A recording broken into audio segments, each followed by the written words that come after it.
বিশেষ করে কম্পাউন্ড হুইলের গিয়ার টাইপের অঙ্কগুলো পরীক্ষায় বেশি আসে। এই জন্য আমি সরাসরি অঙ্ক নিয়েই এখানে আলাপ আলোচনা করব। তো এখানে প্রথমে একটা অঙ্ক দেওয়া আছে যে একটি কম্পাউন্ড হুইলের গিয়ার 1 2 3 4 5 6 এর দাঁতগুলো যথাক্রমে 80, 40, 50, 25, 30 এবং 12 এরকম দেওয়া আছে। প্রথম 6টা গিয়ারের দাঁতগুলো পর্যায়ক্রমে এখানে দেওয়া আছে। হুইল 1 যখন 30 rpm এ ঘুরে, অর্থাৎ rpm শব্দের অর্থ সবাই জানো রিভলিউশন পার মিনিট, মানে প্রতি মিনিটে কতবার ঘুরে। অনেক সময় প্রশ্ন এটা দেওয়া থাকে যে 30 বার ঘুরে, এরকমও দেওয়া থাকতে পারে, আবার বলা হতে পারে যে 30 rpm মে ঘুরে, এরকম বিষয়ে বলা থাকতে পারে। তখন 6 নম্বর হুইলের গতি বের করো। তো এখানে দেওয়া আছে চালক গিয়ারের দাঁত সংখ্যা T1 80, দেখতে পাচ্ছেন T3 50, T5 30, চালিত গিয়ারের দাঁত সংখ্যা T2 40, T4 25, T6 12। তো এখানে হয়তো কনফিউশন মনে হতে পারে কোনটা চালক ধরবো কোনটা চালিত ধরবো। তো এই কনফিউশন দূর করার জন্য এখানে খেয়াল করতে হবে তোমাদের যে চালক গিয়ারের দাঁত সংখ্যা, শুধু বেজোড় দাঁত সংখ্যা যেগুলো সেগুলো হচ্ছে চালক গিয়ারের দাঁত সংখ্যা।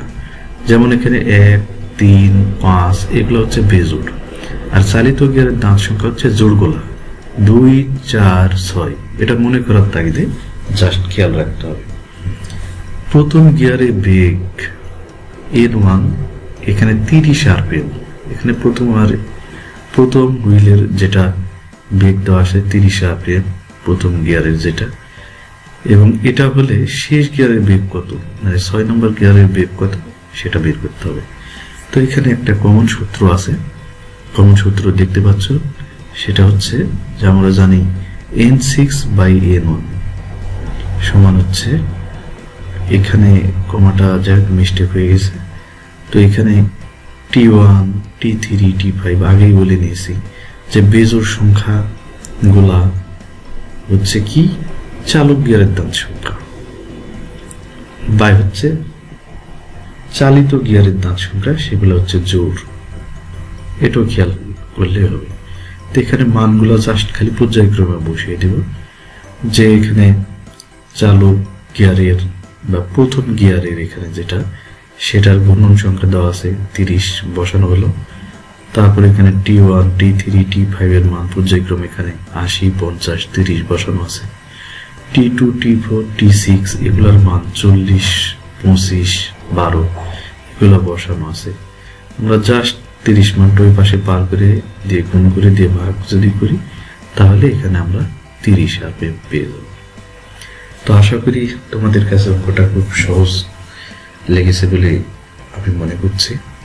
আসলে এই ধরনের অঙ্ক প্রায় প্রতি বছরে আসে, এই জন্য আমি তোমাদের সাথে বিষয়টা একটু শেয়ার করলাম। তো কোনো ধরনের সমস্যা থাকলে আমার সাথে সরাসরি আলাপ আলোচনা করতে পারো। তো ভালো থাকো সবাই, আবার দেখা হবে তোমাদের সাথে।